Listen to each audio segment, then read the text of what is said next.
Yes. Hey, Awesome. So, Amy, how are you today? I'm so well. How are you? I'm doing good as well. Thank you so much Yeah. for asking. So, welcome to the show. Thank you so much Thanks. for being here. Now, before we start, I have to give you an epic welcome to the show.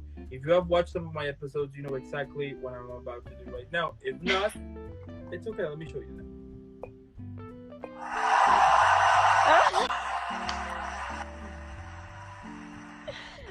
Thank you. Thank you. Perfect way to start right now. Yeah, thank you. Right? Now, starting with the whole interview now. Tell me how your passion for acting started. Oh, wow. It feels almost cliche to say, but I just always wanted to be an actor. Like, I don't remember a time where I didn't know that this is what I wanted to do, which is very strange because I grew up in the middle of nowhere, South Africa. None of my family are in the film industry. They're like, you know, the salt of the earth kind of people, like doctors, teachers, engineers. And I was like, I want to be an actor in South Africa, you know? So it's, yeah, I don't know why, but it just was always this thing inside of me that, you know, I wanted to act. I had to act. So, yeah. That's cool. Epic. Epic. Yeah, that's nice. Interesting. So, starting with your acting career on theater, let's talk about As It Is in Heaven. Yeah. Was that like your first play? And what are some of the things that you enjoy the most about it?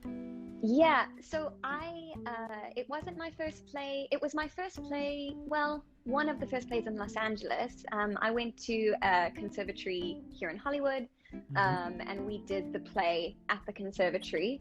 But I had done sort of, you know, community theater growing up, and we'd done plays in high school and that sort of thing. It was awesome. It was a really interesting, it's a very interesting script. It's not like anything I had really done before. The character was really interesting and challenging. So yeah, I really enjoyed it.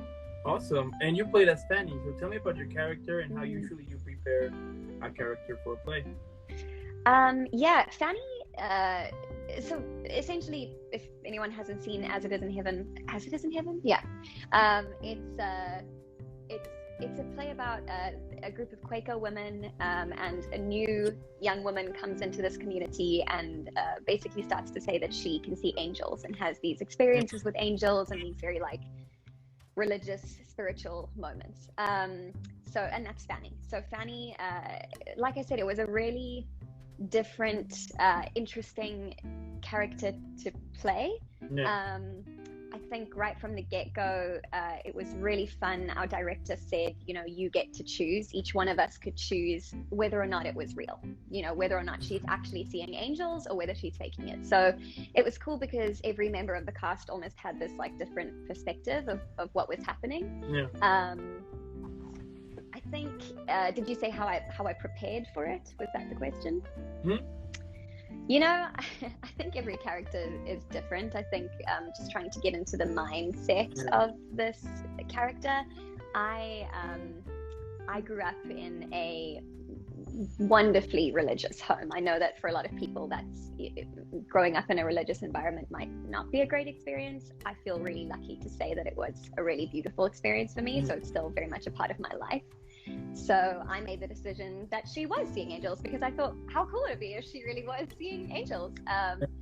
But I myself in life have never seen an actual angel. So I think it's about finding things that you can relate to. You know, have I seen an angel? No. Have I had experiences in life that were equally beautiful and terrifying? Yes. So kind of drawing from those moments into the character.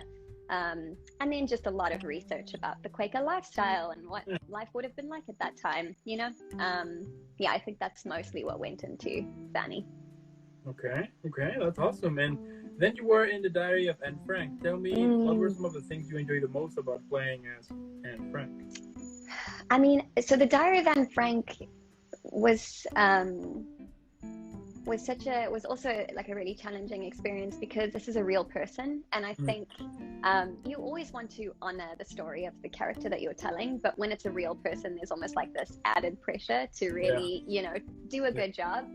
especially because of her story and what ended up happening to her. And I think,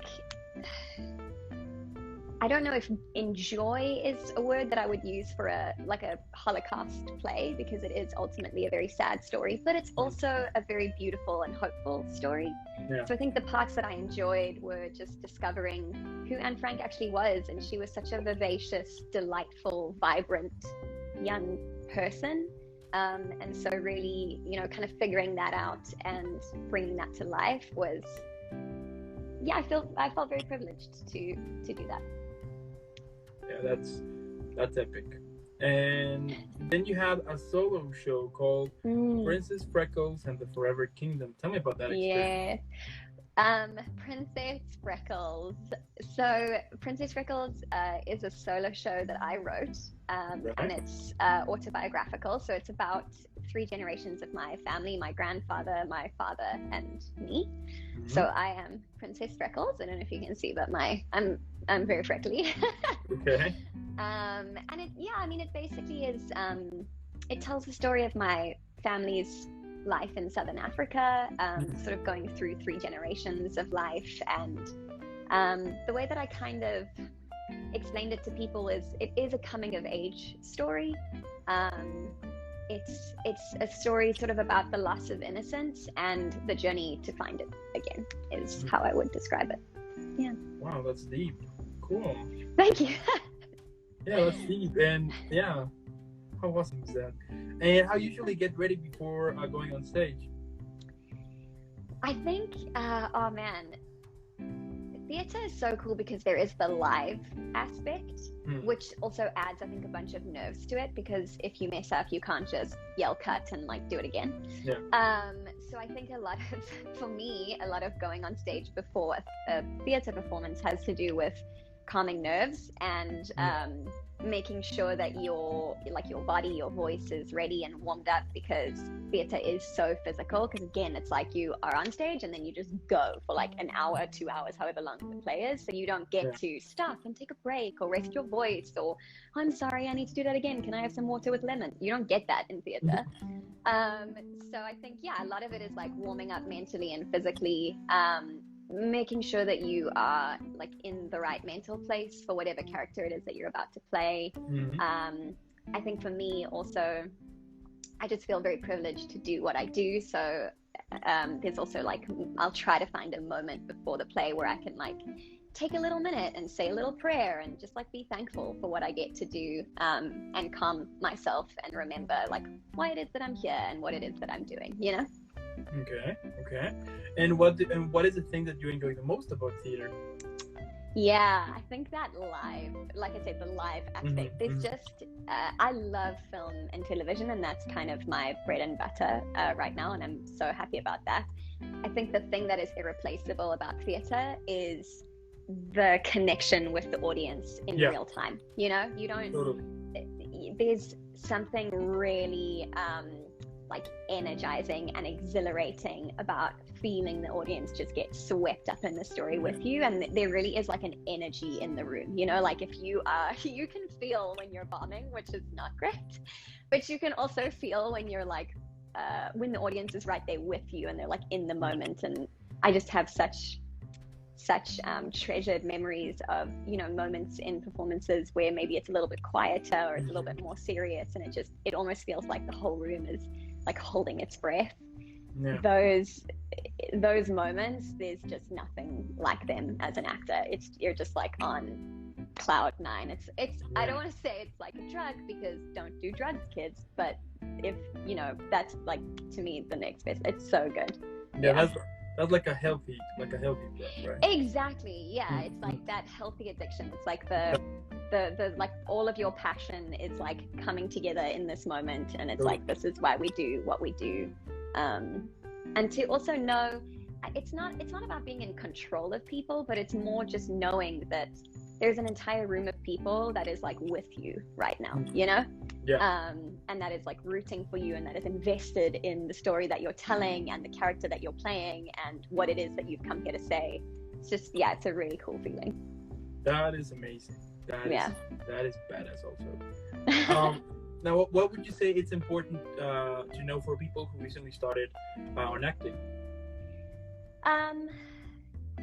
In acting in general, or acting in theatre? In theater, yeah. In theatre, I think it very much depends on, what play it is that you're doing and the genre that you're doing. So obviously you have to bear that in mind and kind of, take that into account, keep that in mind.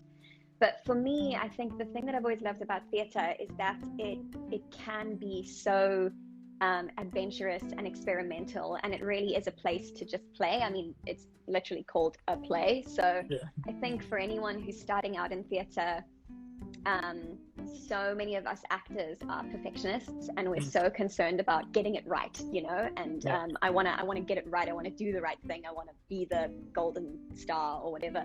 And I would say, especially in rehearsals, it's a chance for you to just play and just experiment and go crazy, do things that you might not be able to do in other mediums. So just enjoy it, have fun, try new things. If your director comes to you and says, yeah, maybe not that choice, I don't feel like that means you've done something wrong. I think that actually means you've done something right, because you're trying out things, and that's really what theater is about. It's like throwing stuff against the wall and seeing what sticks. I love it. I love that. That's cool. Now, moving on to your TV appearances, let's start with Hooting and the Lady. Tell me about that show and about your character. Hooting and the Lady, so I guess in a nutshell, the show itself is about this, a British museum curator, Lady Alex, and an American, he's kind of like an adventurer, maverick, bit of a daredevil, and they go on adventures all over the world, looking for historical artifacts, and it's almost like National Treasure, or maybe like Jungle Cruise, if Jungle Cruise was a series. So it's just really fun. It's light-hearted, it's comedic, it's just a really cool series.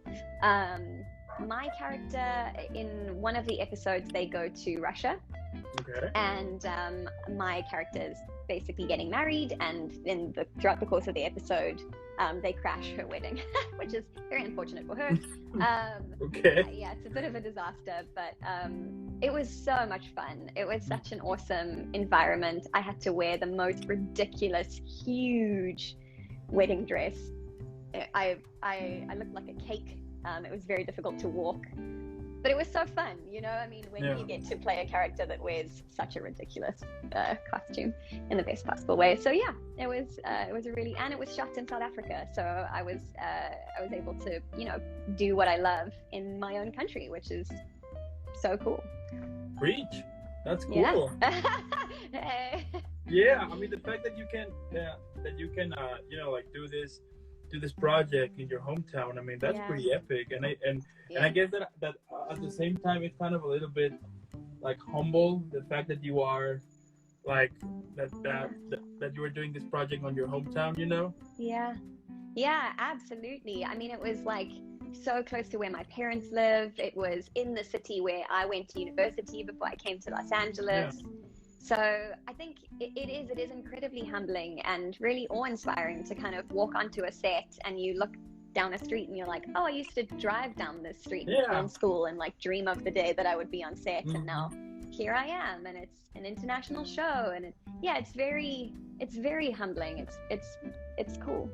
Yeah, totally. I mean, if I was in your position, I would be putting this song that starting from the bottom, now we're here. And I will be singing it out I will put it on the speakers, and I will be just singing it loud, starting from the bottom, now we're here. Yes. Yeah. You just walk down the street with a giant speaker behind you. Yeah. Exactly. Yeah. Everybody. Sorry, carry on. No, you were saying? I was just gonna say, all of Cape Town is who is this person? And you're just Exactly. Yeah. I mean, of course, that a lot of people might think that there's a crazy person there. Yeah. But that doesn't matter, I mean, and I mean, if I were there, I would also bought fake bills, and I would be just make it rain, Well, You know, South African money is very colorful, and some of my friends here have There said you go. it looks like Monopoly money. So you could totally just say Monopoly money. And that's just, so you know. cool. Yeah, I mean, I would Yeah. be doing that. I mean, maybe that's the reason why I'm not an actor, but still, I would do it. Possibly, yeah, maybe. Next time I'll do it. I'll take a video, I'll send it to you. Yes, It'll be good. please do, Yeah. please do.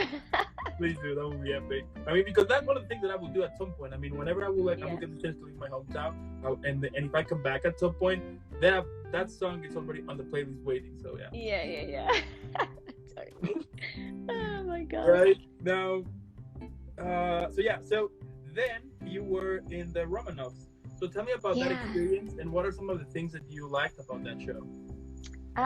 Well, so that again is, the Romanovs, I think, was a little bit, it took a couple more creative liberties than Anne Frank did, but again, I was playing Princess Olga Romanov, so this is a real person, and again, with a very tragic story. This young woman who was born to Russian royalty, had no control over that, and then was unfortunately killed. So yeah, it was a really, again, a really interesting experience. It was also really, I don't want to say fun, because after the tragic story that I've just told, and then to say it was fun, but I mean, working with Matt Weiner, working on the Universal lot, it's like such a dream. It was really, really cool. I think what I loved about the Romanovs the most was that,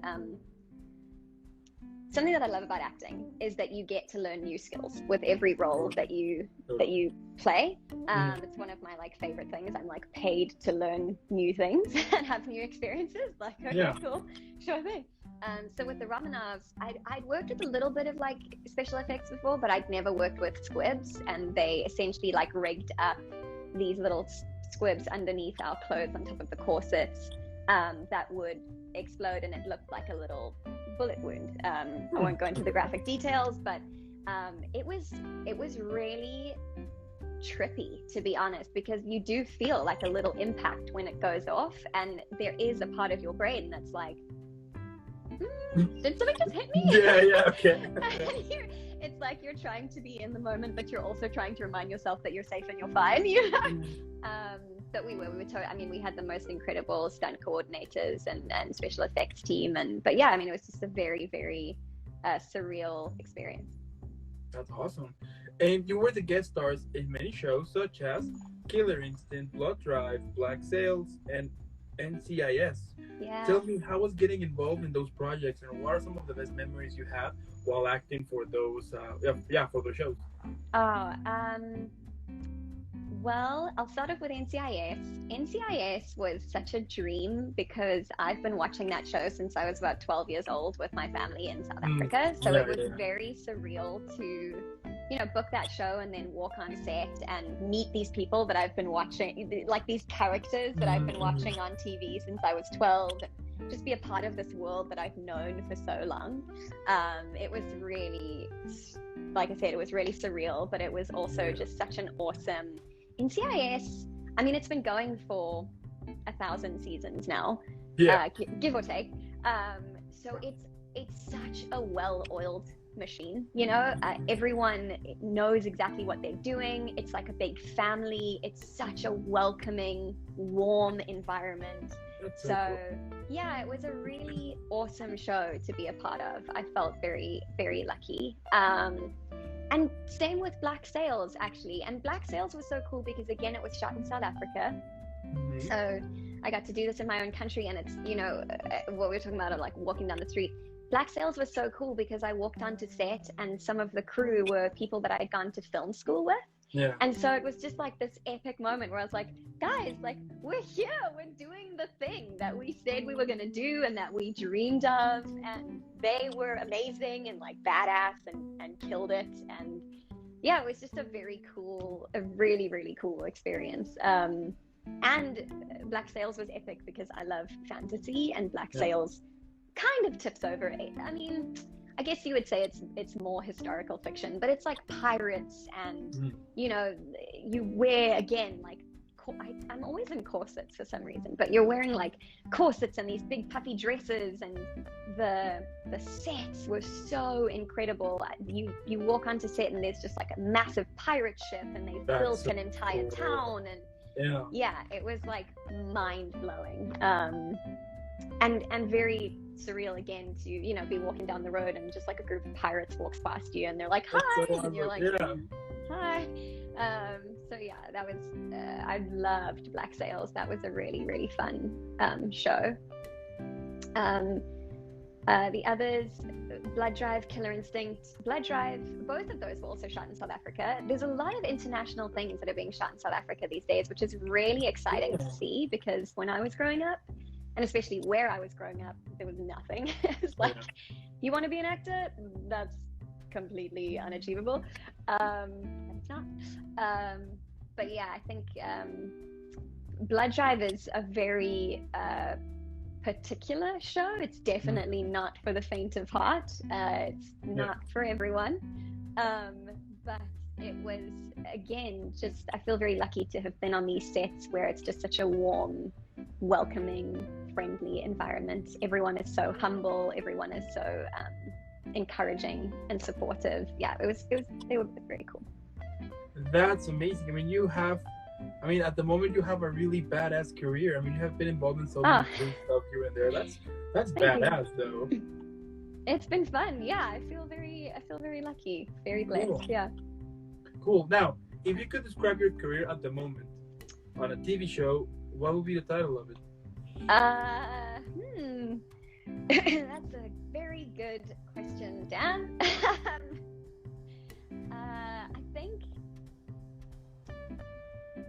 I think I would probably have to take inspiration from our dear friend C.S. Lewis, The Chronicles of Narnia. I think it would probably be Into the Wardrobe, because I feel like,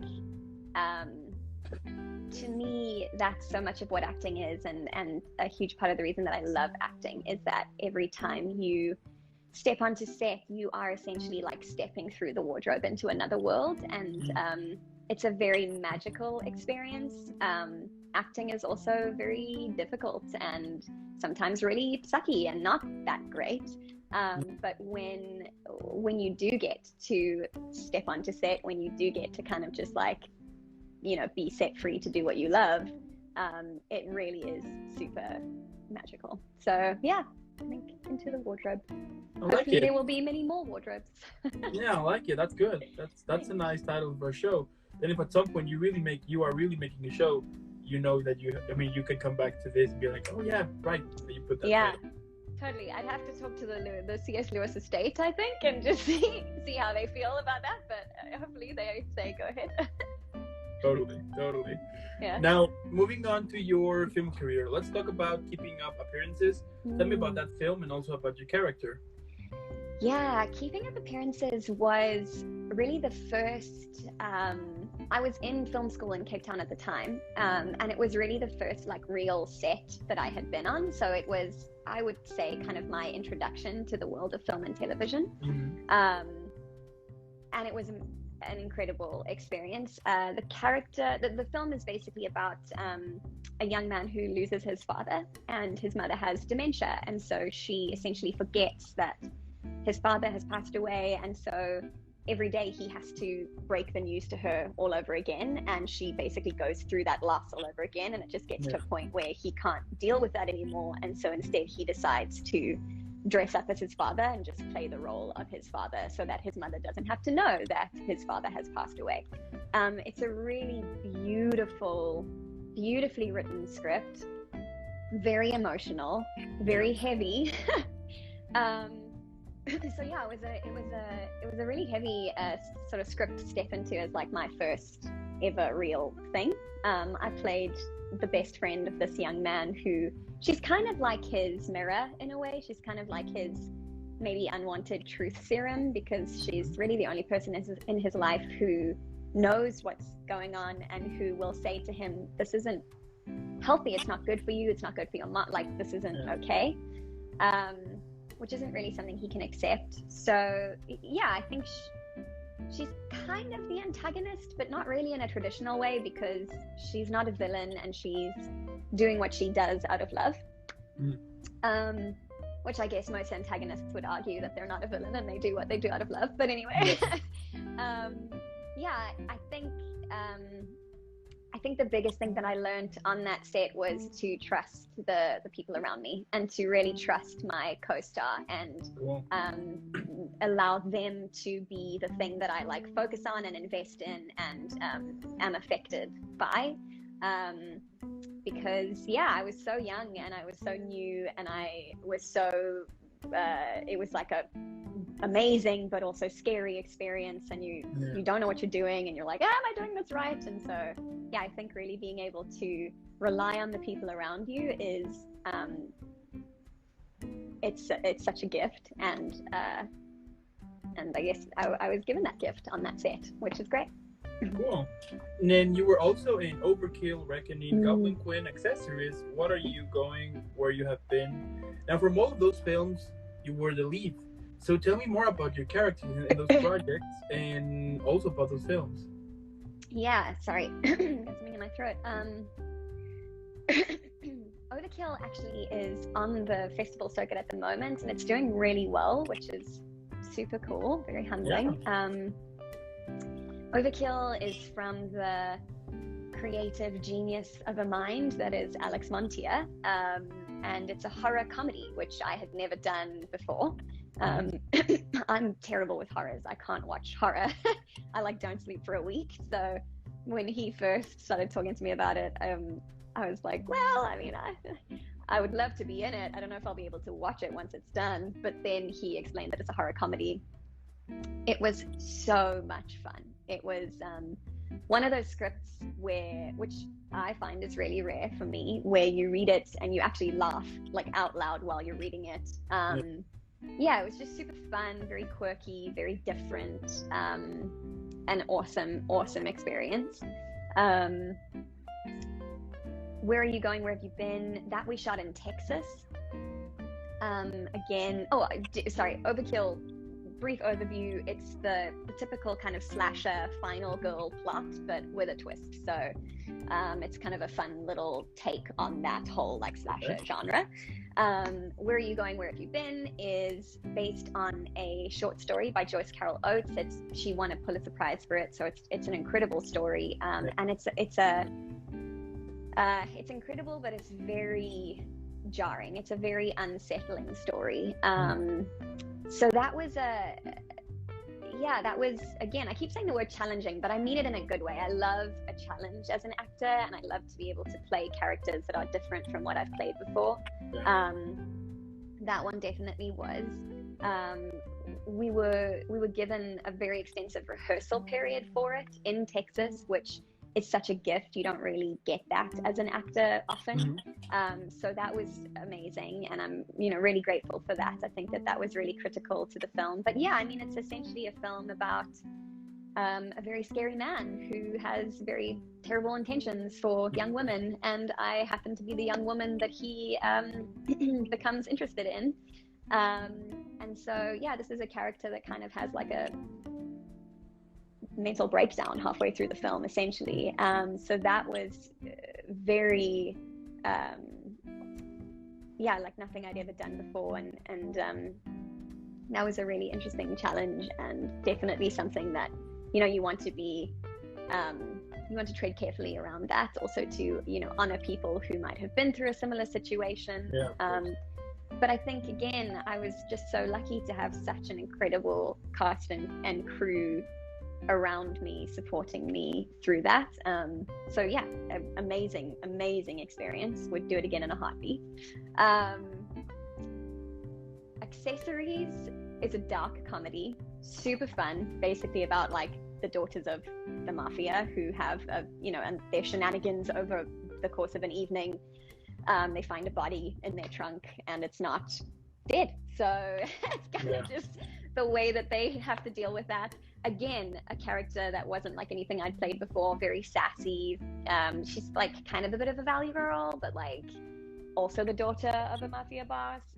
Just a really fun role to play. And again, I think I feel very lucky to be able to say that I'm still in contact with most of the cast and crews of these films that I've done. So just kind of speaks to how collaborative and supportive of an environment it was, which was awesome. Reckoning, Goblin Queen. My favorite genre is fantasy, fantasy and sci-fi. So those two were like just a dream world for me. I have experience with sword fighting. I got to use that in those films. I actually was brought onto Goblin Queen because I worked with the stunt directors on Reckoning. So worked with them on Reckoning, and then they suggested me to the director for Goblin Queen. And so again, you're just kind of making friendships and building these relationships, and that's so much of what the industry is about. But yeah, I mean, just a dream. I got to wear like a suit of armor and fight a goblin in a modern day living room. Do you know what I mean? It's just that the craziest. That's so badass. That's it was great. So it was cool. awesome. Now, tell me, what drives you? I mean, what motivates you to keep building this amazing career that you have at the moment? What is it that, what makes you wake up every day and just keep going and working hard every day? Tell me. Man, I think first and foremost, it's just a love of what I do. Nick, my friend Nick is on here making the most wonderful comments. Thank you, Nick. I think I just really love doing this. And I think that if you can wake up every day and go to a job that you love, then you are winning, you know? And like I said, acting is not always great. It's not always wonderful. You don't wake up every day and go to set. So I don't want to paint this picture of like, oh, it's the best. It can be really hard sometimes, but I think through those hard times is the knowledge that but I will be on set again, and I will be doing the thing that I love, and I can't wait to do it, and I couldn't imagine doing anything else. So I'm here, you know, I'm here, world. Whether you want it or not, I'm here. And I think also, I really do believe that stories have the possibility to make a difference. I really think that stories can change the world, and whether that is, you know, through a literal, like a story that you write and tell or get to be a part of, or whether that's just through the platform that, you know, so many people in the entertainment industry are given. I really think that as an actor, you have a chance to make a difference and to do some good and to inject a little bit of hope into the world. And so just a cool thought that I'm able to do that, and I'm gonna keep doing it for as long as I can. There you go. Preach. There you go. That's awesome. Yeah, totally. And my last question here, like, any message that you can give to people who recently started following their dreams? Yeah. Oh gosh. Yeah. 3 things. I think 1, it is very, very brave to do what you are doing.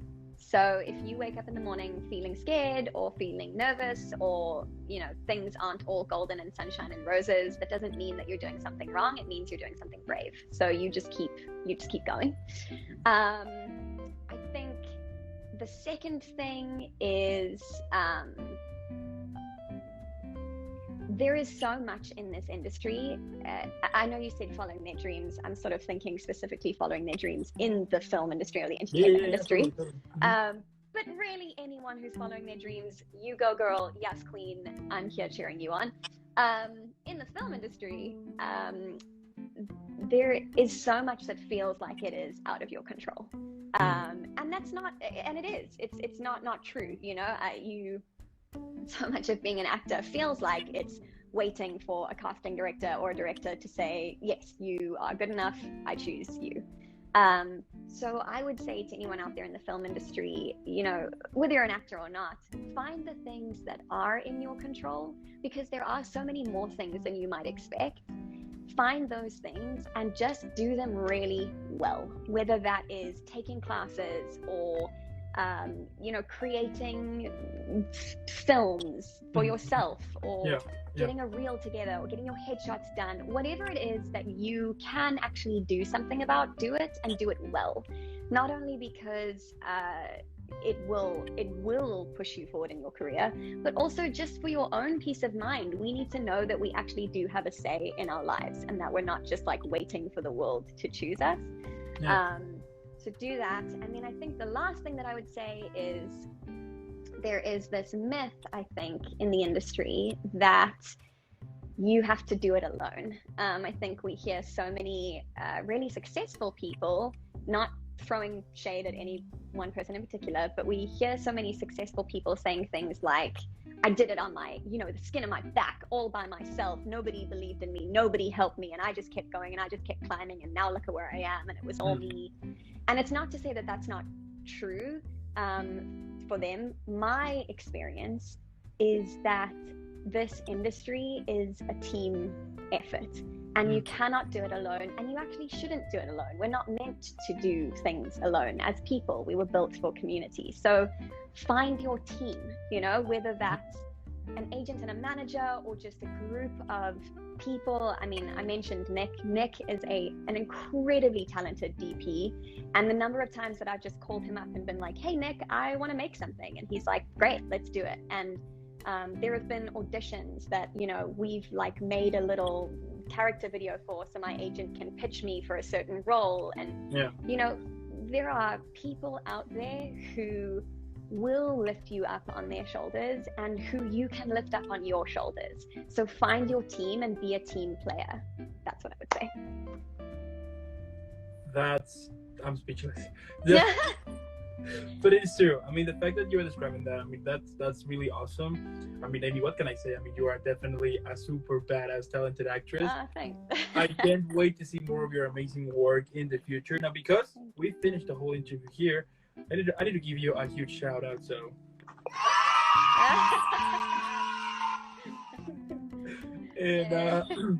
and again, thank you so much for being here. Thank you so much also for those who tuned in. If you listen to this later on the podcast or watching this later on the YouTube video, what I always said is to put pause, hydrate, then follow Amy all over social media, leave a bunch of likes here and there, sharing why not, and then come back for sure. And again, Amy, thank you so much. Before I send you off, I need to also give you an epic send off. So.